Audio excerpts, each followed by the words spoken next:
want you to join me in welcoming the director of Comic-Con, Morgan Spurlock.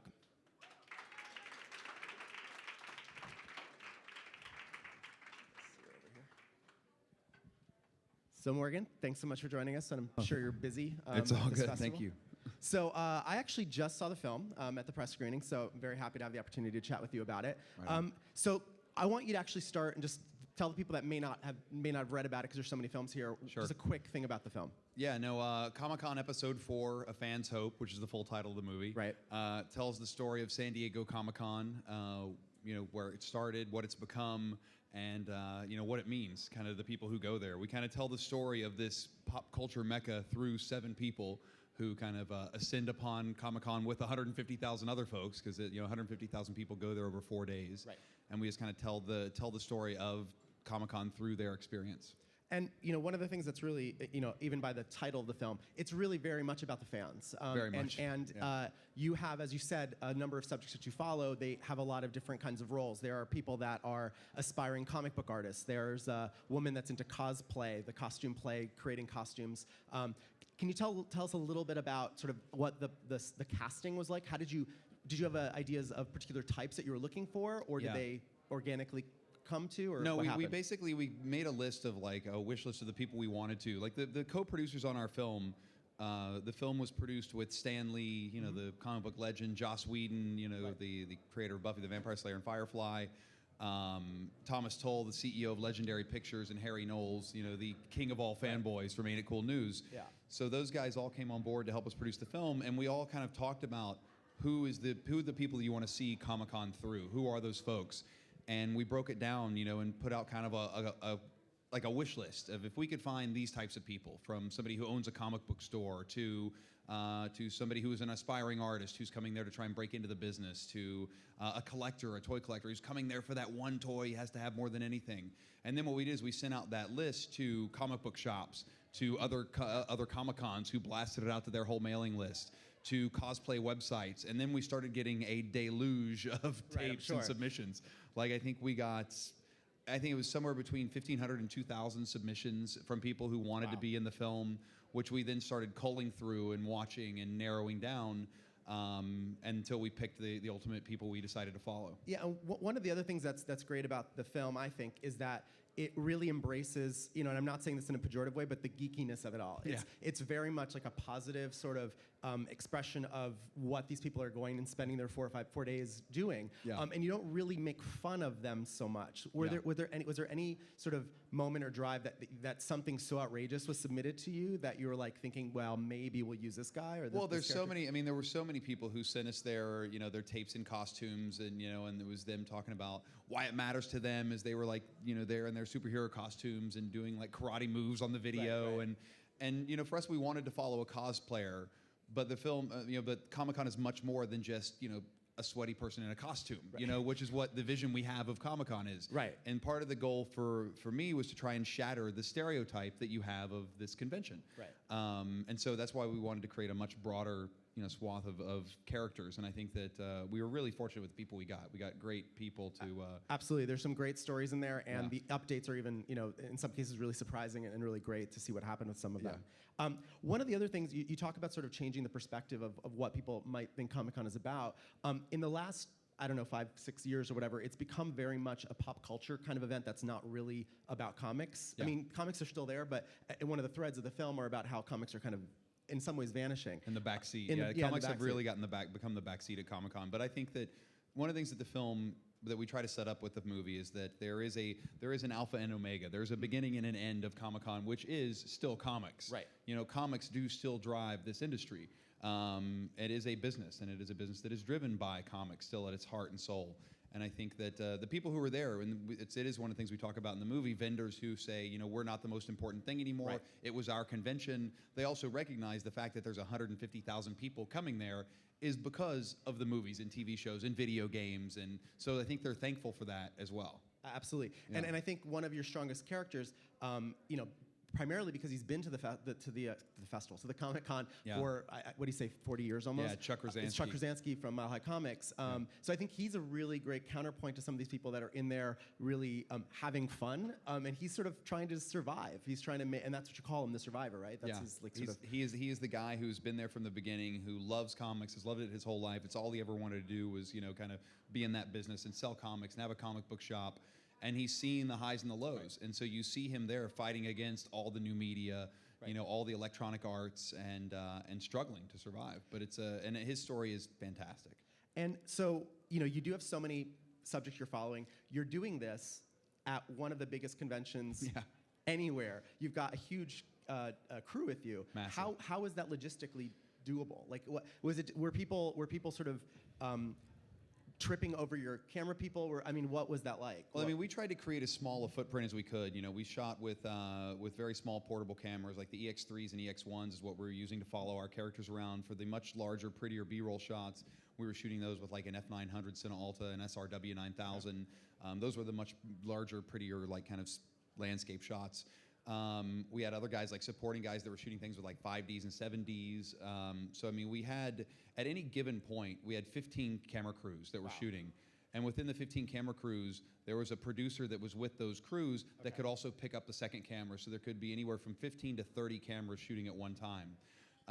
Because as we're following our characters, and each one of those characters that we were following had a field director and a field producer with them, as well as a camera guy and a sound guy, and usually a PA. So we tried to keep that as small and as mobile as we could. The total crew for the film while we were there shooting was about 150 people. It was not huge. a typical documentary. It was not a typical documentary, but the thing is, you had 4 days to shoot the movie. Right. And that's it. It's like you can't do. There's no second takes. There's no second chances. You have to get it in 4 days, or you don't get it. And you're recognizable. You were around for, I'm assuming, a lot of the day of during the con. Were other fans not in the film jumping in front of your camera trying to get in your way, or was that pretty good? No, people were incredibly hands off. They knew about the film because the film had been announced about 6 or 7 months earlier, before we even started the casting process. So they knew the film was happening. They knew that we were making the film with Stan and Joss. They had a tremendous amount of respect for the action that we were doing. So the people weren't like ogling in front of the camera. And we actually had psychs set up, one at one hotel and one at another one where we were interviewing like directors and actors and kind of comic book heroes, and the other one where we were talking to fans. Right. And so any fans that we said, if you want to talk to us, just go over to the hotel. We'd love to interview you. So there was a setup so they can not get in your way and just do it. And they could just go talk to us all they wanted to, which is what we encourage folks to do, and it worked out well. And with the celebrities and the sort of comic book legends, the artists and whatever that were there, I thought that you integrated that really well into the film. Typically, these sorts of things can be sort of, celebrities just kind of taking over from the goal of the film, which is really to talk to fans. But as we were talking before, these are celebrities, but they're also fans at heart. They're involved with films about comic books and things like that because they grew up loving them. Yeah. And I think that was really well done. Were there people that were? How did you get those people involved? Were they already at the convention? Well, these were all people who were coming down. Like in the weeks leading up to it, and especially in the week before. Like we were there about 6 or 7 days before the con. And we were chasing publicists, like literally calling everybody who we knew. Like if you go through the book, you know everyone who's coming.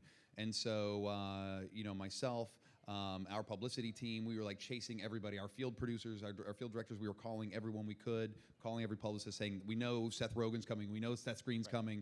We want to talk to, can we talk to Kenneth Branagh? We know he's coming. And so we just started filling our schedule as best we could, as quick as we could. And it was nonstop. There were like even the days of, we were still chasing other people. And for me, as we had that many crews, like I would bounce around over a day of shooting. We would usually have a production meeting super early in the morning, around 6 or 7 a.m. Kind of meet with our directors who were going out to the day. They would go start shooting with our characters. I would bounce around to things that were important moments of the story, whether it was somebody who's at a talk or somebody that's being interviewed. And then after the convention was over at night, all the tapes would come back, all the cameras would come back to charge, and then we would go screen footage for about 3 to 4 hours at night. And so we would finish screening footage at around midnight, 1. And then talk about then we'd go back and look at the gigantic board of everything that was happening the next day. Off of the footage we saw, we would start to prioritize things that were happening the next day. What was the most important? Why should we shoot it? Off of the stuff that was happening with our characters, what are things we wanted to make sure we picked up on the next day? Right. There was so much happening in real time, and it was exciting. I had an incredible support team. my producing partner Jeremy, who's here, he's in the back. Jeremy Chilnick, who's back there. He and I have worked together now for 7 years, made 4 movies together now. Yeah, that's excellent. Matthew Galkin, who was our other producer on the film, who's also a director, he and I and Jeremy were able to kind of triple team things, which gave us the ability to have a much wider footprint than I think we normally would have. And you, was it last year you were doing a film in Toronto about the Toronto Festival and following people around? Last year, yeah, we were here at TIFF, a year ago, right after we shot at Comic-Con. Right, so this must have been nothing for you then to follow. Yeah, exactly. It was easy. Like we had 4 crews. Yeah, we shot a special here for AMC last year called Committed, where we followed 4 directors into the Toronto International Film Festival. John Sayles, Sean Koo, Sarah McCarthy, and the late George Hickenlooper. Right. Yeah, and so we followed. So Comic-Con was a nice sort of. It was a great prep for like this, which we thought it was going to be hard, but after Comic-Con we're like, it's so easy, 4 crews. It's nothing. Exactly, exactly. Yeah. Do we do questions here? Actually, I wasn't sure if we're doing that, but if we can, Brian. I have to bring that to them. So do we have questions for Morgan? Wait, let me give this to you then. We just want to record it. Adavon from Sable Films. What's the budget of your film, and who do you get the financing from? Yeah, the financing all came from private equity. The whole budget of the film was $1.8 million to shoot the whole thing. Yeah, and with that many people, and that much of a crew, I mean, it was pretty incredible, and that all came from private equity. Yeah. So I guess we have a microphone here for another question. So. And if there's any distributors here, we have not sold the film anywhere yet. Yeah, so please feel free to call Micah Green at CAA. Perfect. Nice 424-288-2000. Yeah. So we've got a question right here. It's about Stan Lee. When you stop rolling the cameras, he becomes an asshole, doesn't he? I mean, is he really like that all the time? Stan Lee is one of the most positive people I've ever met in my life. And when I met Stan, literally the whole idea of the movie came from a chance conversation I had with Stan Lee. Like it came from that. We were hired to do the Simpsons 20th anniversary special for Fox a couple years ago. And I'd been dying to go to Comic-Con for years, been dying to go there and be at this place, but for some reason I was never able to go, and I'd been to other conventions. So when we got that special, I was like, we're going to San Diego. We're going there and we're finding Simpsons superfans. If there are Simpsons superfans anywhere, they're at Comic-Con. So we go there, we're casting for these Simpsons superfans, and one night I was out and met Stan Lee, chance meeting at a party, and I said, Stan, as a kid growing up in West Virginia, you got to understand how important your comics were to me. Like, they changed my life. They made me, feel confident and want to tell stories. I just say, you should know how much it means to me. And he was just like, he was so gracious. And he goes, you know what? We should make a movie together. We should make a documentary. We should make a documentary about Comic-Con. And I was like, that's a great idea, Mr. Lee. That's incredible. And literally, I shook his hand and turned around. And as soon as I turned around, Peter Michelli from CAA was right behind me. And he goes, and Peter Michelli says, how was it meeting Stan? I said, it was amazing. We want to make a movie about Comic-Con. He goes, that's a great idea. He goes, you should meet my other client who's coming into town tomorrow. Cut to tomorrow as I was having breakfast with Joss Whedon. And so literally within a 24-hour period, we had Stanley and Joss Whedon on board to produce this film. And about 5 months earlier, I had met Mark Telleride, who's on the board of directors for Comic-Con. And so as soon as I got out of the Joss Whedon breakfast, I called Mark. I said, where are you? And he goes, I'm upstairs. So I went and met him, told him about Stan, about Joss, about the movie we wanted to make. And he said, I've been at Comic-Con now for about 20 years. And he goes, and every year somebody has come wanting to make a documentary about Comic-Con, and every year we've said no. He goes, this time, it just might work. And it did, and it was amazing. That's great. Yeah. So we'll take some more questions in a second, but a quick question for you. With the film, and because again, the perception of sort of the mass audience is the movies and the spectacle and all that kind of stuff. Yeah. There are some people in the film that talk about illustrators, comic book artists that maybe aren't necessarily household names. Did you worry at all about sort of a kind of geeky insiderness? Well, I think there is just enough of a geeky insiderness and enough of a pop culture acceptance that I think it rides a line between both. I think people who are very much in that know will know. Right. Like, they'll know who Grant Morrison is. Right, exactly. Other people won't know who Grant Morrison is. Right. But there's a little bit for everybody. That's good, Everybody else will know who Kevin Smith is and Guillermo del Toro. I think it works, but I'm also a little geeky too. So that's right. I wanted to make sure that we did walk that line and there was a little something for everybody. Absolutely. Do we have another question for Morgan? Okay. If we can Yeah, maybe in the back first, and then in the front. Yeah. Yeah. Hello. Hey, how are you? Doing good. How are you? Which ones out of your own films? Which ones do you like the most? And do you like the ones that are harder to make, or the ones that you maybe the subject that you care about more? They're all hard to make. Movies are always hard to make from the time you start to they're done. If I have to look at everything that I've ever made and pick what I'm probably the most proud of, I think the TV series that we did, 30 Days, was something I'm really, really proud of. You know, the fact that we were able to cover so many amazing topics during that show, from gun control to animal rights to homosexuality to gay marriage to gay adoption, you know, to atheism in America, being Muslim in the United States. I mean, there were so many things in that show that I was really proud that we got to explore. And the fact that a network was willing to put it on was even more exciting. So I think that's probably it. Yeah. And we had one down here. Any desire to branch into, or plans to work in fiction, and why or why not? Yeah, no, I would love to make a fiction film. I'll tell you, like, after Super Size Me came out, because I went to film school, like, I wanted to make fiction films. That was kind of my aspirations. And then when we got the idea for Super Size Me, that things just kind of took us in a different direction, and gladly in a different direction, because it was an incredible opportunity and something that I personally felt very fulfilled as an artist in doing, you know, from the movies to the TV show, you know, and then back into film again with Where in the World. But after Super Size Me came out, I started getting sent some of the worst narrative scripts you'll ever believe. Like, so they're like, oh my gosh, Super Size Me is hilarious. He should make a comedy. And so I got sent some of the most terrible, like I got sent a Revenge of the Nerds remake that is still circling around Hollywood, and it is a terrible idea. I got sent like Deuce Bigalow, European Gigolo, a bunch of other films. That could have been yours? That could have been mine. Wow. That could have been mine. What else? There was a bunch of movies like that, but then finally, like in the last year and a half, 2 years, some great scripts have started coming in.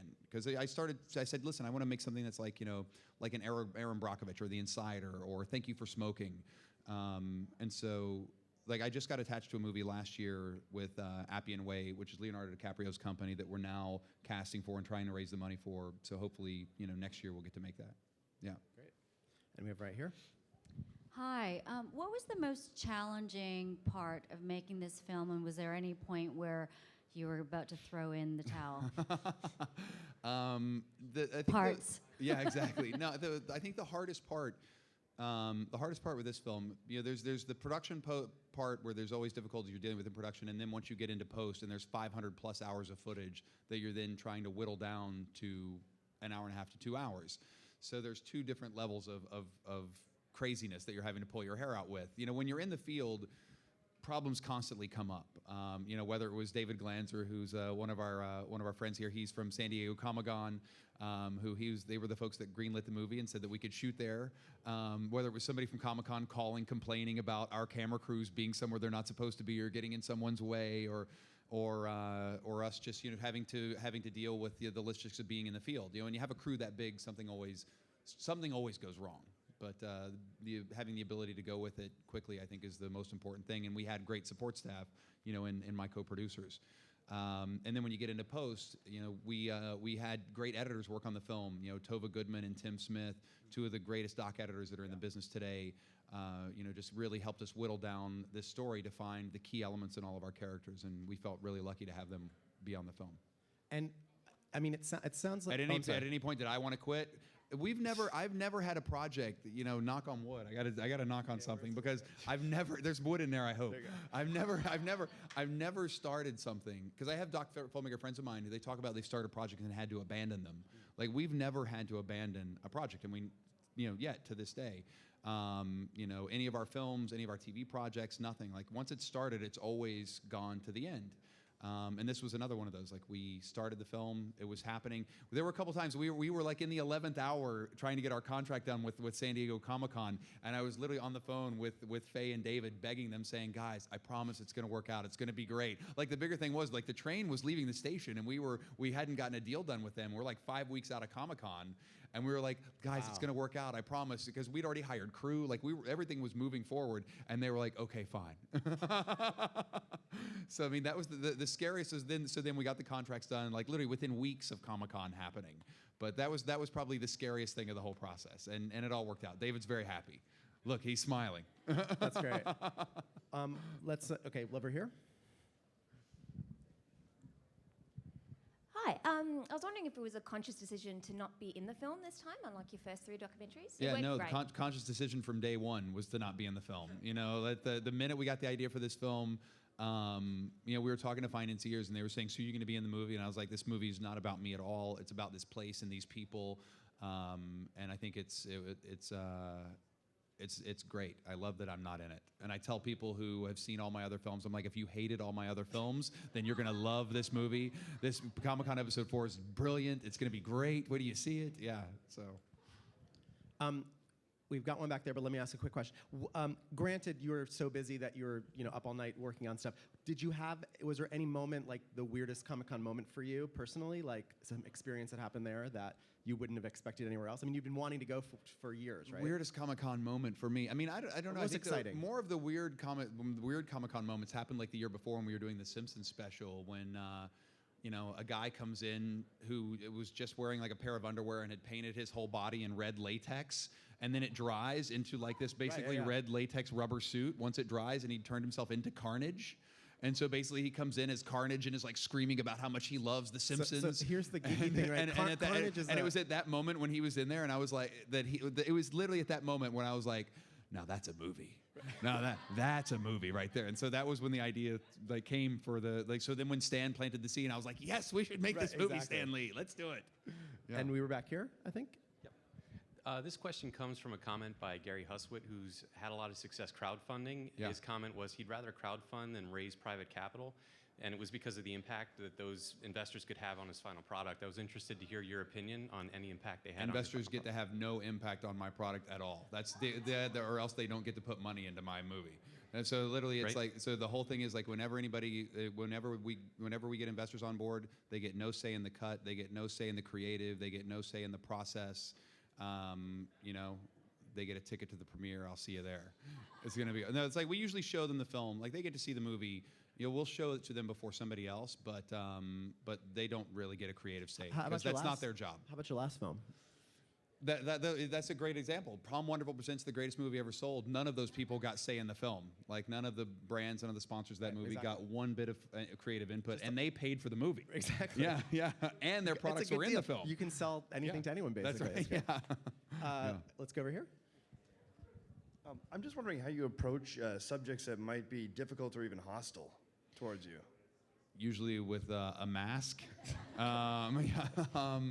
It's one of those things where you have to go in just with whatever level of confidence you can. I mean, I remember when we were filming Where in the World's Osama bin Laden, I started getting attacked by all of these Orthodox Jews in the middle of Mia Sharem, and I'm literally getting run out of town, and the police had to literally show up and escort me out of the area because they were assaulting me and the crew. It was intense. So it's one of those things where you don't want to put yourself in a position where you're going to get hurt, but you also should stand your ground in whatever it is, and whether it's verbally or physically, you just want to. The biggest thing is you don't want to put your crew in danger all the time. That's number one. What was your? Although if somebody does really get dangerous, I usually throw the cameraman in first and run very quick. Yeah. What was your standing agreement with the subjects that you were following around? Like, there's one point in the film where one of the aspiring artists has a sort of emotional moment and kind of walks away. What was your? I mean, the biggest thing is that we want to tell an honest story, and we want to be able to have access to you in every way possible. We wanted to tell this real beautiful kind of verite story of following them through this experience, and everybody was very open to it. Like nobody wouldn't let us shoot certain things, and I had conversations with all of them before it started, saying, I promise this will be a great experience for you. Nobody's coming into this to ridicule you. That's not the goal of this. This film ultimately should be a celebration of what we all love. And that's the thing, is it takes a tremendous amount of courage to put yourself in that place, because you are kind of putting yourself out there, raw for the world to see. And Skip, who does get incredibly emotional. James and Se-young, our two lovers, who kind of led us into their love life over the course of the movie. Which is such a great There's part so of the many film. so many great moments in the film. But yeah, I mean, it's a blessing to have people like that who will let their guard down and let you shoot. That makes the story good. Speaking of that vulnerability, were there any surprises of sort of closet geeks that came out to be like, oh yeah, I want to be in this, I want to talk to you? there's- celebrity-wise or there's- whatever? No, I mean, I think that anybody who's going to Comic-Con already has a certain level of inner geek automatically. Yeah, it's like some of the when we start putting together the DVD for this, like we're going to put on some of the submission tapes that we got from people because there's so many great submissions that we that just never would see the light of day otherwise. There's so many great interviews that we do with the people on the Sykes. And you have a companion book that's part of this as well, right? We have a book that came out, because while we were shooting the film, we were also shooting like a coffee table book. Right. Because once we started figuring out how we were going to shoot there, I said we should just have a photographer there so we could take pictures on these Sykes of the people in the costumes, of the people we're interviewing, and so it's this great kind of if Taschen made your geek yearbook. Right. That's what the book is, and I think it's actually at the TIFF Lightbox in the bookstore there. Yeah. Fantastic. Yeah. I think we might be wrapping up, but we have time for one more, maybe, if there's anything else. Thought I saw a hand. Oh, right there. Yeah. What are your future projects? What are my future projects? Right now, we're working on another film that we're shooting and editing. We shoot and edit things simultaneously. That way, while we're in the actual production process, we can see things being put together, so we know kind of where holes are along the way. And so we're doing a film right now with Will Arnett and Jason Bateman. That's a documentary that's all about male grooming, and so that's. So we're Of course it is. Yeah, exactly. So we're shooting that and finishing that now. Great. Yeah. So I think we have to wrap up. I want to thank you so much for being here, joining us. Thank you, My Morgan. pleasure. Thank you, guys. Thank you all Thanks for a being lot. here as well. Thank Make you. sure to check out the film.